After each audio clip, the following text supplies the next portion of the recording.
You're listening to the Author Stories Podcast,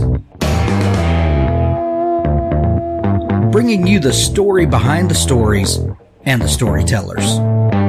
Margaret White, Terry Brooks, Sheena Kamal, Matthew Quick, JT Ellison, Walt D. Williams, Brad Ford, Corey, Dr. O, Brandon Sanderson, Robin Mom, Ernest Klein, Jim Butcher, Sherwin Harris. Visit hankgarner.com for archives of all the shows. Today's guest is R.J. Pineiro.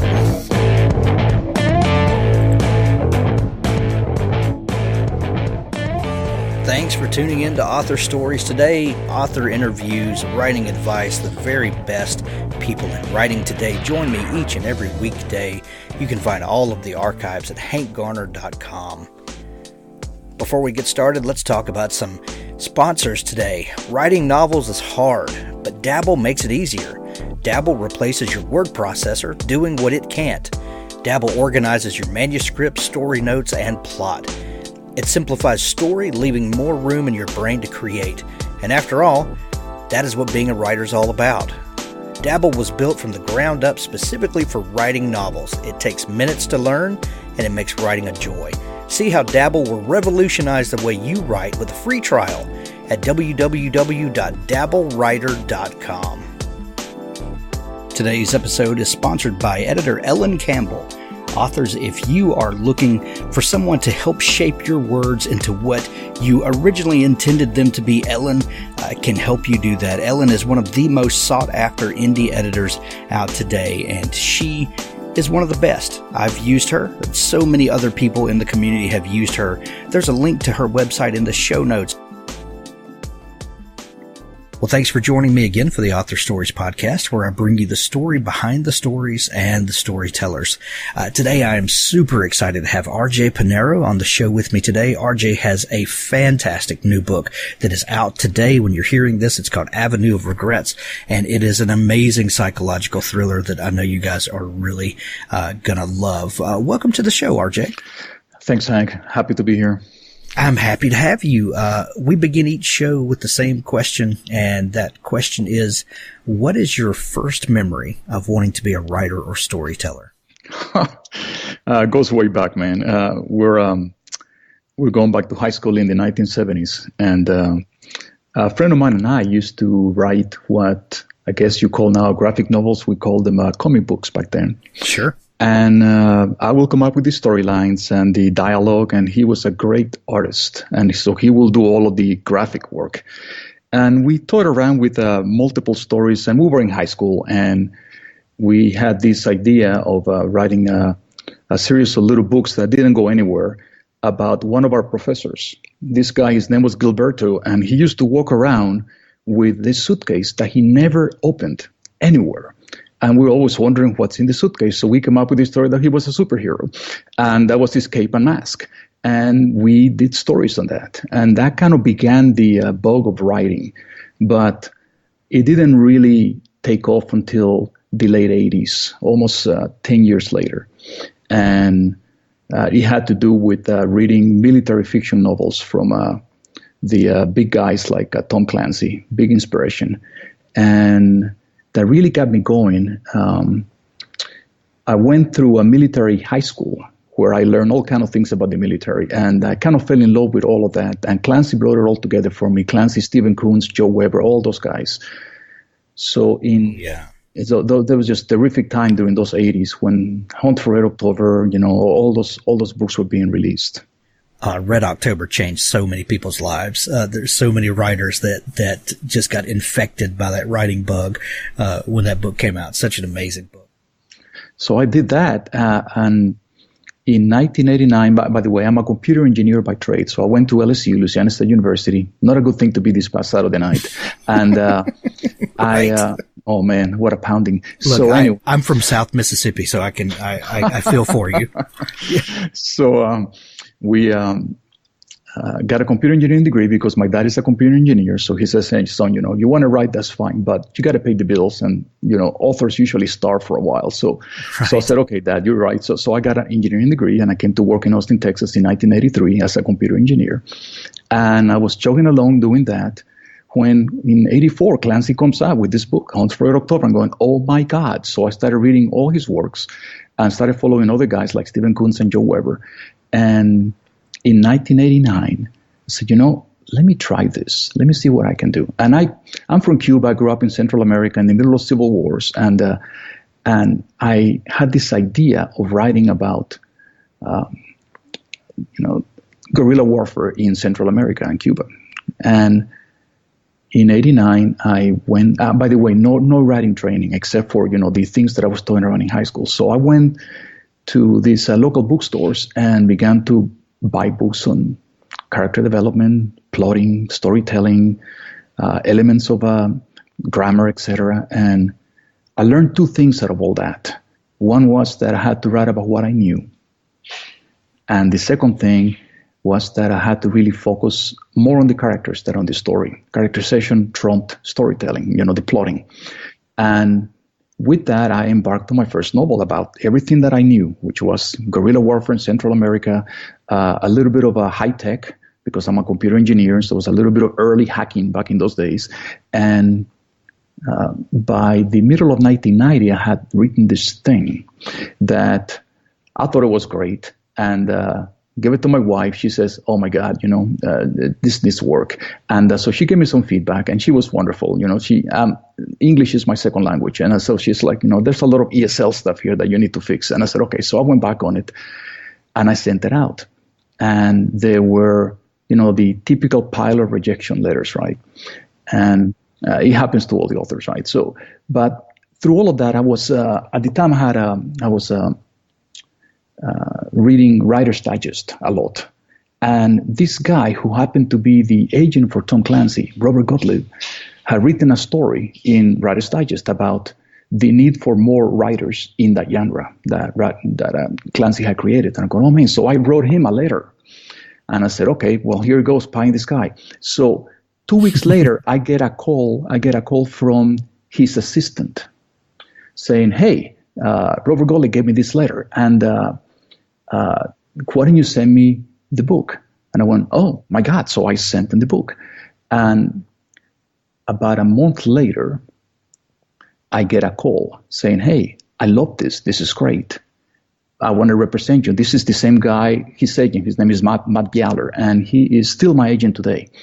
And this is in 1990. And he tells me it's a great book, but we can publish it because it was all about the Cold War. And you know what? The Soviet Union had just happened to implode right in the middle of my book. No. So it was all passé. So, hey, just write another one. I'm going, are you kidding, man? So, so going, no, I can't, write, I have a full-time job, I have a wife, an infant son, and I'm trying to do this, right?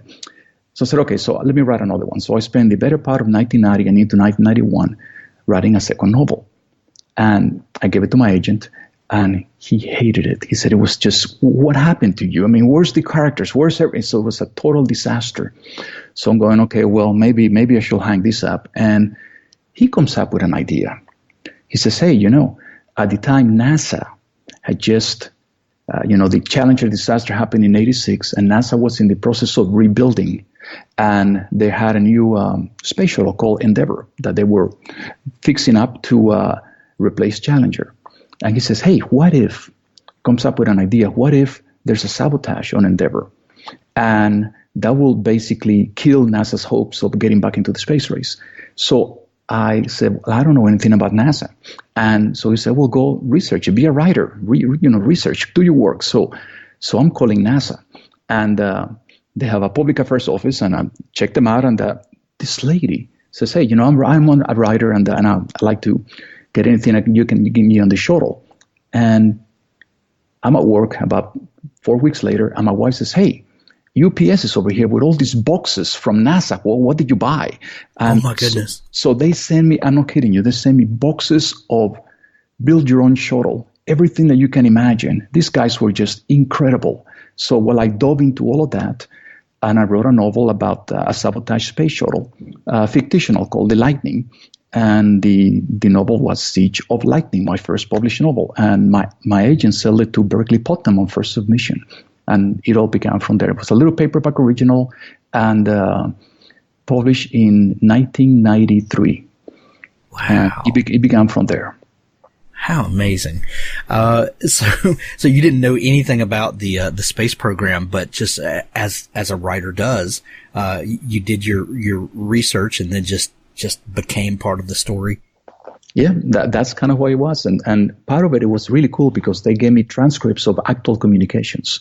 So I had all the dialogue down, had all these things down, and that's how the first book came out, with Berkeley. And then the guy who acquired it, the editor who acquired it at Berkeley, left to become a literary agent. So I got orphaned, and Berkeley didn't want to do a second book. So I'm going, oh my God, so that's going to be a one-off.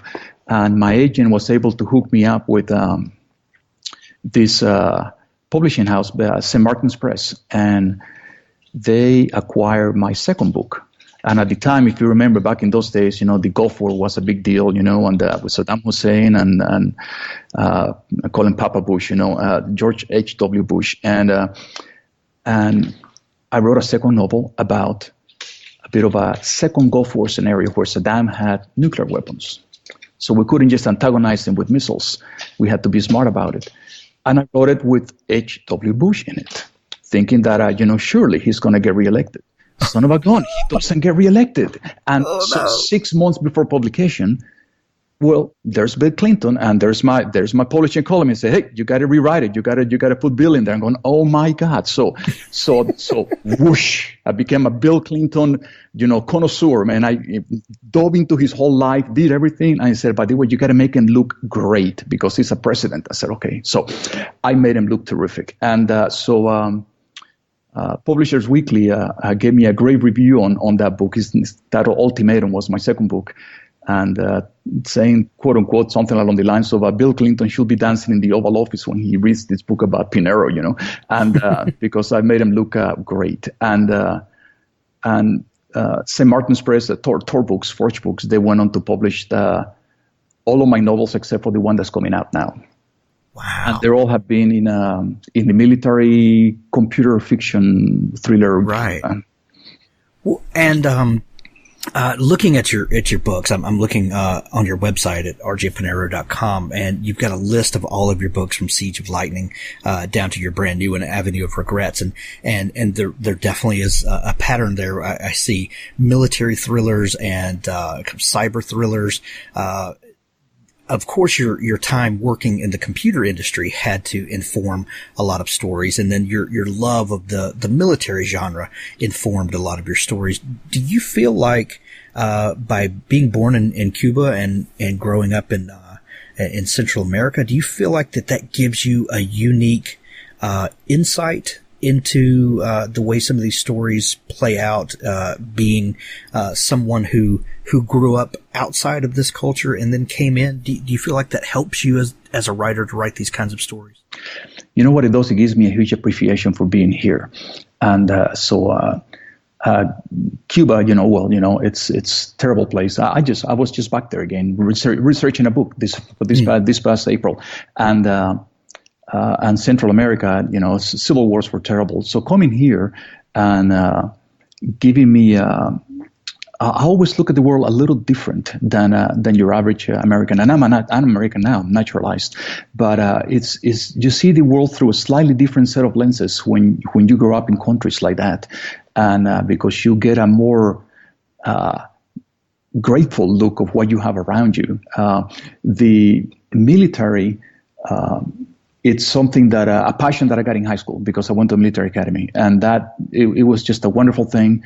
All of the teachers there were retired military guys, Air Force, Army, Marines, Navy, you name it, and they all were able to influence me with their views of the world. And I think probably that's where I got most of my inspiration, was actually in that high school with those professors. I learned how to fly there too. They were teaching cadets how to fly, and that was also a wonderful experience. And I also put a lot of flying into my novels just because of that. But anyway, How cool. Being in the computer industry, especially there in Austin in the early 80s, what a great time when things were I mean, people were inventing things that we take for granted now. And I always look back on that time with a bit of nostalgia. As a kid growing up, I was born in 71. So I was one of those kids that, that got the first home computer and, there's just kind of this, there was a time of discovery then when we were inventing things, and now computers are like toasters. They're just appliances in the house. What was it like writing stories in such a burgeoning, brand new industry, and where there was so much excitement because we were doing things we'd never done before? Yeah, they call it the golden age of the personal computer. I started working in the industry in 1983. And at the time, the company that I worked for, we made computer chips. And it was fascinating to see the growth and to see how things were changing on a weekly basis. You'll see the changes. Right. And one of my first computer chip novels, call it, cyber novels, was called Exposure, was number 4. And at the time, at my company, we were just having these issues with this chip that we were trying to get out into production. And the prototypes were inducing failures. And working through this thing, trying to figure out how to debug this thing before we can go live, gave me the idea, well, what if there was a chip out there by a big company like Intel, or my company was Advanced Micro Devices, where I worked at, AMD. Yeah. And so I came up with this fictitious computer company called Microtel, for Intel and AMD micro devices, Microtel. And they were having this chip that was out there, patterned after the Pentium chip from Intel, that was triggering industrial accidents. And it was causing all kind of problems out in commercial and industry. There was the book starts with a meltdown at the Palo Verde nuclear factory because of this chip and malfunctioning. And it gave me a good insight into exaggerating what I was experiencing and taking that into the fiction world. From there, I start playing a little bit of artificial intelligence. As computer speed and memory capacity increase, AI is becoming more and more intelligent per se. And look at all the engines that are searching out there, how intelligent they are to figure out what you want, how you like it. All you got to do is go buy something, and the next day you're getting postings on that. It's a change that is going to continue, Hank, at an exponential rate. And there's a guy from Intel that his name was Moore, one of the engineers, that they call it Moore's Law, that says that the speed of processors, the ability for us to compute, doubles every 18 months. So it's and it continues. If you look at the chart, this guy, he made that prediction in the 1970s, and it continues to be that way. Anyway, I'm excited to be part of that industry, and most of my books are tied to that to some degrees, an exaggeration, poetic license per se, on what I experience. Well, it's become such a ingrained part of life. It's almost hard to not write a thriller now that doesn't have some connection there, because it's literally everywhere. It is. And back then, that was a bit of a hook that allowed me to stay with this publishing house, because I was one of the first writers to write that for them, and being in the industry and all. And they will call me up and say, hey, I just read this thing, publisher will call me up and say, I just read this article about this thing. Is this true? And we write about that. So they'll give me ideas on how to write this book. So I wasn't lacking for ideas on what to write about. It was more about the time. And, but anyway, I'm chugging along, doing all these computer thrillers, all these military thrillers. And for having no regrets, my agent comes out of the blue and he says, you need to write something different. And I'm going, well, I kind of like what I'm doing. And he says, no, you need to get out of your comfort zone. 18 novels in the genre that, computer, you need to do something else. All my stories are Clancy-like. In other words, you got multiple storylines. Sure. With, third person, past tense characters, the story is told that way. And the storylines collide somewhere in the middle with some explosive, middle of the book climax and continue on to the end. It's the same basic format. And he says, you need to write something different. You need to write it. It needs to be a suspense thriller. And so he sends me off to read a few guys, right? And I'm going, okay, let me go read these guys. And he says, by the way, I don't think your publisher is going to like it. I'm going, thanks a lot. That's his motivation, right? And you need to write it with a single point of view, first person, present tense. So the reader gets to experience it at the same time as the protagonist. Hank, Right. That was hard. That was hard. That was probably the hardest thing I'd done. And the book is not even that big. It's a normal sized book. I write these tomes. This book that came out on August this year, With a Fear, which I wrote with a co-author, Colonel David Hunt. It's a tome. It looks like a Clancy book. It's this big tome, and that was easy for me to write than this thing. And I struggled with it for a while because I kept thinking of introducing other characters, and my agent kept saying, no, stick to it. And I did. And when I finished, go ahead. Oh, I'm sorry. Go ahead. And when I finished and I gave it to my wife to read, she's my first line of defense on all this. I didn't give it to my agent. I gave it to my wife first. As, she reads these things and she goes, I can't believe you wrote this. This is full of twists. And I didn't, and she can always tell when a twist is coming. She always sees a movie and says, oh, this is what's going to happen, and tells me about it and ruins it for me. She always does that. And she's very good at that. And she didn't see the twists on this one, which I thought it was very, very, I was satisfied with that. And then I gave it to my agent and he goes, oh my God, this is great, but your publisher is still not going to like it because they didn't. They said, you're a military fiction writer. What are you doing writing this? So I'm going, yeah, well, he was right. So anyway, I ended up getting hooked up with Todd Barcelo at the Auspicious Apparatus Press. Yeah, Todd's a great friend of the show and a great guy to work with. So I'm happy that you found a home for it. When you're talking about the difference in those tomes and the third person and the multiple storylines and all that versus this first person, very tight, narrative. A friend of mine and I used to joke about Tom Clancy books. We would be reading one and say, well, it's, 150 pages in and he's still introducing main characters. Yeah, it's exactly. It's 150 pages and the story really hasn't started yet. Not in full. But when you change that viewpoint, and get down to where you're really in the character's head, there doesn't have to be as much story. Maybe that doesn't come out right, but talk about the difference in the size of this book and the others. When you're so tightly into the story, there's a lot of stuff that can just be trimmed away because you get the benefit of going along with the protagonist, don't you? Absolutely, it's a very different style of writing, and it took me probably the better part of 6 months to start quote unquote clicking with it because I kept my mind kept going back to a traditional thriller. But what I did was that I will imagine what the story will be like if it was a traditional thriller. And then I said, okay, well, what it will be like if it was just this guy living through the whole thing. And that's how we'll introduce the characters later in, through the story as this guy was discovering this conspiracy that he was getting thrown into.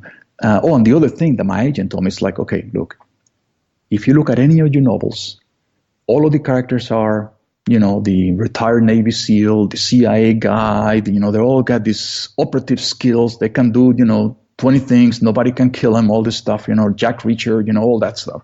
Yeah. And I want this to be an ordinary guy who is thrown into an extraordinary situation and see how he handles it. So that was another twist of this thing. I'm going, are you kidding? So I can make him a CIA guy? I said, no, make him an ordinary guy. I said, oh God, how am I going to do this? So that was also a big part of the challenge too. So it was, I spent nights just sweating through this thing, trying to figure out how to get it right. And eventually it began to come together. Two things began to click. One is that, the storyline itself, it deals with human trafficking and domestic abuse. And that's the backdrop to this thing. And I work at two places, well, volunteer work at two places. One is at a center for abused kids, 11 to 17. The state of Texas takes them away from parents because of different types of abuse. And they go to these centers. This is before they have to go to juvie. It's kind of like a last chance thing. And I go work there with these kids. And I got to tell you, it makes me so grateful for my parents. You wouldn't believe how grateful I am. I started going there and this was about 4 years ago. I started going there. And I'm calling my dad and mom and saying, man, I love you guys. This is wonderful. And I got some insight with these kids as to what they go through. And the second place that, so this main character runs a similar shelter, except it's for abused women in the storyline.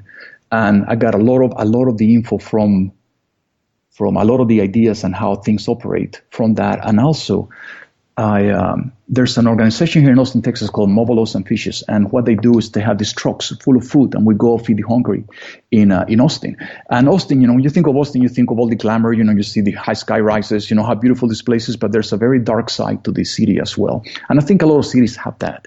And where the homeless, the panhandlers, the undesirables of the world live in these back alleys. And we go there with these trucks, and I'm one of the truck drivers, and we head into these back alleys to feed them. And these people are the most polite individuals you'll ever meet. They get in line to get their food, and they want to talk to you. And you're not just feeding them. You actually want to talk to them, ask their names, getting to know them. And so there's also that aspect of going into those back alleys that is also in Avenue of Regrets. My experiences there and meeting some of these folks that are, nobody ever grows up thinking they're going to be a homeless guy. I mean, that's just it. But each one has a story, right? And how they got there, and very unfortunate ones. So I injected a lot of that into the story to give it a sense of realism, as this ordinary guy goes into an extraordinary situation of getting propelled into a conspiracy per se of human trafficking and horrible crimes. And a lot of that is tied to an indiscretion that he committed 7 years before, which basically ruined his life that he had and propelled him down this avenue of regrets. And he's been 7 years trying to get out of that hole and to make amends for the indiscretion, which resulted in the death of his wife and his son. He started the shelter for abused women. And 7 years, on the 7-year anniversary of his the day that his life went to, well, as I said in the book, SHIT, right. He meets this woman at a bar who hands him a note. And the note says, things were not as they seemed 7 years ago. With that cryptic note, she vanishes too. She lives in a haste.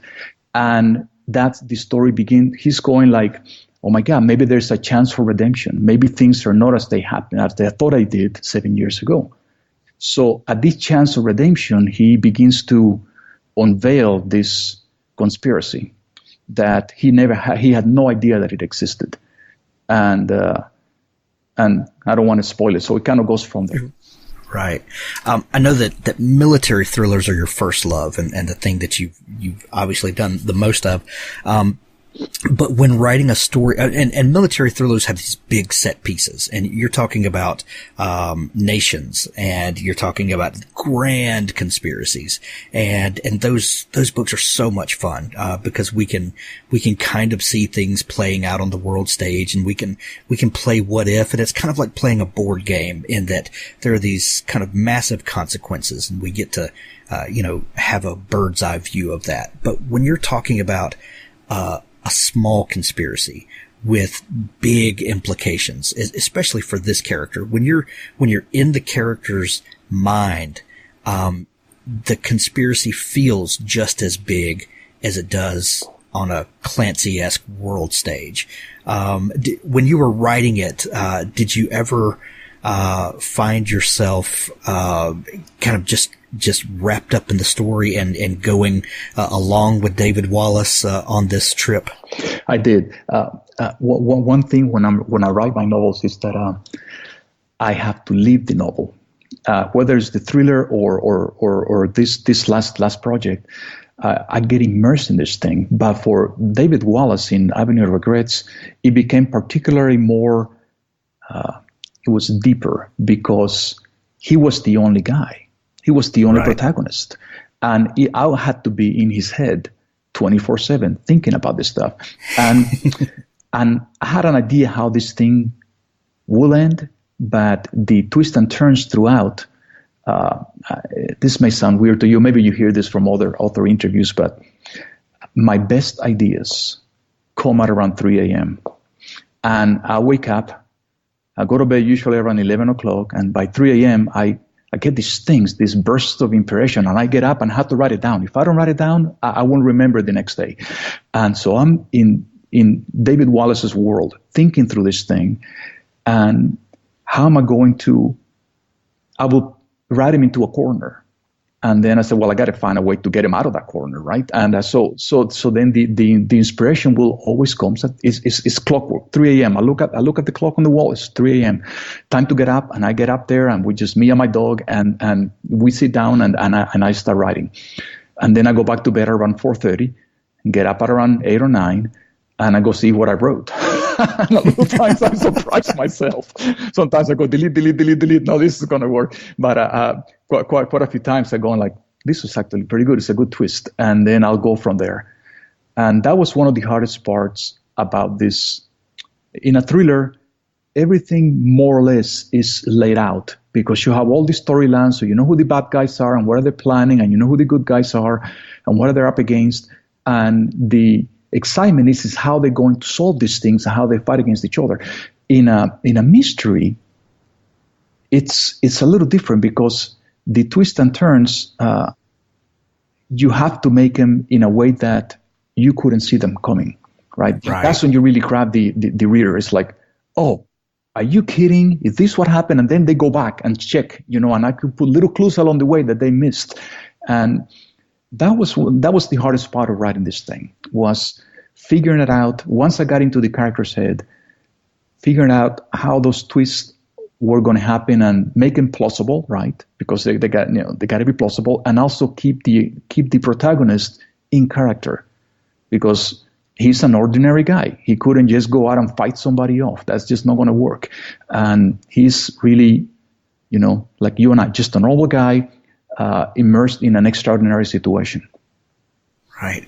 Well, one of the fun things about mystery thrillers like these is that, and you kind of alluded to it a minute ago, in some big political thrillers, especially if you go back to the 80s, it was very clear in a lot of instances who the quote, I'm making air quotes with my hands here, who the bad guys and who the good guys were. And you had a big antagonist like the Soviet Union, and then you had the Americans, and lines are clearly drawn. When you start getting into a situation like this, you've got your character, David, who has done some wrong in his life, and there's almost a sense of him paying for his sins in some way, but then you realize, well, this is one of those things where you can't make someone pay forever, and so you're hoping for a redemption story with him, and then you find out that all the things that happen with him are not entirely his fault, and you really get this range of emotions that you get to go, not only as the reader, but you get to watch him go through. That has to be a lot of fun to write as well. That was a lot of fun to write, and going through his belief of the sins committed and those he believed he committed and those he didn't commit. I mean, it's just, and how he was unraveling that onion, and, how peeling it out one layer at a time, and having people that he trusted telling him to leave it alone because, he already got out of the hole. Stop messing with this stuff. I don't know who's giving you this cryptic information. Leave that alone, David. You're 7 years away. This is in the past. You got a great thing going here. You got a foundation that is doing a lot of good for a lot of people. Focus on that. But he couldn't let it go. It's just that, he never really got the demons out of his head. And I don't think anybody could. I mean, it's human nature, right? And that was the very different thing about this book. And then I had to call my agent, thank him for making me go in this direction, because it's the satisfaction that I got for David Wallace and his story was much more than what I got before with my other characters. It's very difficult to explain why that is, but it's just the level of immersion was fabulous, and I never had that before. Well, how did writing this book change your outlook on writing for the future, RJ? Do you feel like that these kinds of books are have you added these to your toolkit and you'll continue writing these? Are you going to write more military? What do you feel like is the future for you now? So I got I think it's a hybrid thing. Because I can't let it go now that I got this bug for this mystery thing, but I also love thrillers. So there's a couple of things in the hopper, and one which Todd's going to do, and it's a climate change thriller. Oh, nice. That and you have eco-terrorists augmenting the effects of climate change. So whether you are a proponent of climate change or not, there's some realities out there, and also ways that bad people can augment, and that's what that one is about. And then, but that's a little more of a traditional thriller. Then, because of Avenue of Regrets, I got something else that I just sent to my agent to read, which basically deals with PTSD and pharmaceuticals. And I think Todd might have an influence in that. At some point in time, I think we exchanged a couple of emails on that too. And it's done with 2 points of view that are alternating. One of a nurse in the Navy Corps, nurses that was at Kandahar at the Role 3 MMU, which is basically the mid-ball surgery hospital dealing with the worst that the Afghan campaign can dish out in southern Afghanistan, mostly IED victims. And she goes through 6 months of that, and she has PTSD from that. That's her perspective. And a guy that she met there that goes through his own, Marine guy that goes through his own journey. And some of it takes place there, but most of it takes place at home, and how they each has their own journey in trying to figure out what's wrong with them. And there's a pharmaceutical issue there about the medicine that they have taken and the side effects of them. So, but it's done with first person, present tense, but alternating 2 points of view. So each chapter is a different point of view, different perspective. And I think my wife liked it, so that was good. So nice. Now my agent's got it now. And so I'm kind of exploring this hybrid world, and I think there's going to be more mystery in the future like that. I enjoyed doing that book that I just told you about with the alternative points of view, because I got into the character heads of 2 characters and did a deep dive into each one, and how the storylines in a way are like a thriller, because it's 2 storylines that eventually collide, but it's done through the first person present tense on each one. So you get into the characters. It's kind of like the best of both worlds, maybe. And so I'm experimenting with that for my next one.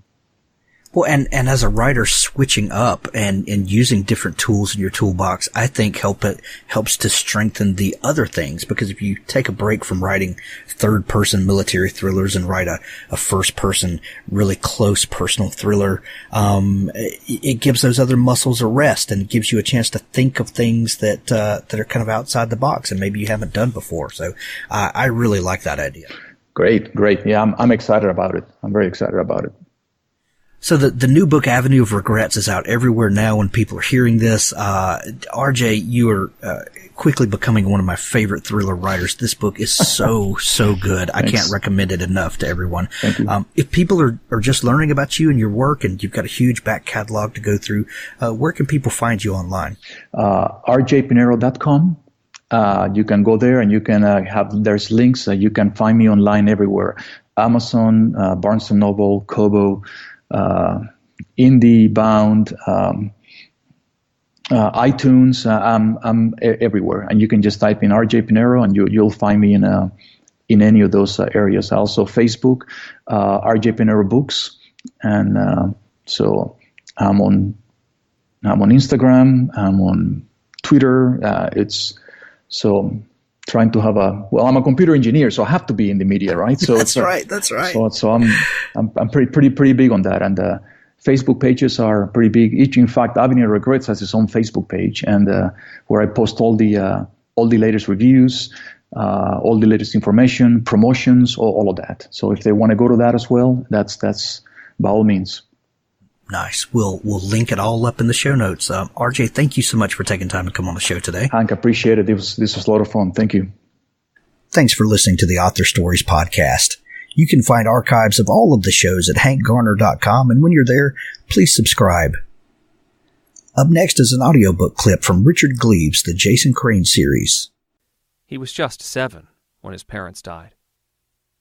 Eliza received the news of their death on Halloween morning, but she kept it from Jason for 2 more days. She sent him out trick-or-treating. He was a vampire. He spun around in the living room, eyes wild, shouting, "I am the living dead!" and wondering why they didn't laugh. On November 2nd, after school, Eliza told him. His parents were dead. It was a bleak time. He wanted silence. He wanted darkness. He cried great, rolling tears. In early spring, he ran away from home, which means he stole $5, put a box of Cheez-Its in a pillowcase, and walked 7 blocks. He slept in a field, glad to be miserable. He wanted to freeze to death, to be with his mom and dad, to not feel anything. His grandmother found him at a playground near the river, fallen in the dust with his shoulder against the slope of a teeter-totter, the other end riderless, suspended. He saw her trudging up the hill. She looked twice her usual size in her winter coat, and frightening. "Let's go home, Jason." He knew he was in trouble. He knew what home meant. It meant a paddling or worse. Eliza opened her big winter coat and, straining, slipped down into the dust next to him. She drew him into her warm body, wrapping him in the coat. She flipped the collar up, rubbed her hands together, and cupped them over his ears. "Brr, you're an ice cube, but it feels good, kinda. It's good to get really cold sometimes. Wakes you up." They were cheek to cheek against the teeter-totter, bundled together as the sky turned from gray to orange. The ground stung, but they sat a long time. "Why?" The word was just a tiny puff of vapor that slipped from his lips and into the wind, but it was also big and heavy. She knew what his little boy heart had asked. She understood the universe of longing and confusion and hurt in that one whispered word. "We all die, baby. In all the long, long history of the world, there's not been one of us who didn't." "I'll die," he said. It wasn't a question, but it was. "Yes, and I'll die. A lot sooner. And the why is just... it's just there. It just is. We're not around to see what was before us, and we're not here to see what happens after."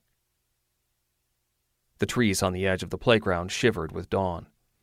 "But we're here now," she said, and pulled him tighter until his cheekbone felt sore from pressing against hers. "And it has to be enough. It has to be. Look at all we have now. Really look." He really looked. It was just a small playground off the main road of an unimportant New England town. But in the distance he could see the wide Kennebec River, and the sky was pink above it. He saw small ships moored, trimmed in red and baby blue, rocking against the current. He saw a robin on the railing of a dock, toes pointed inward, making occasional hops that were also flight. The town was waking up. There was a light in the bakery and one in the grocery. There was an empty can of beer on a picnic table and wildflowers by the road. There was wind and trees swaying gently. There was his own breath in his own lungs. There was his grandmother, her body, her heartbeat against his back as he leaned against her chest. There was his own life and hers, and a world to live them in. And it was enough.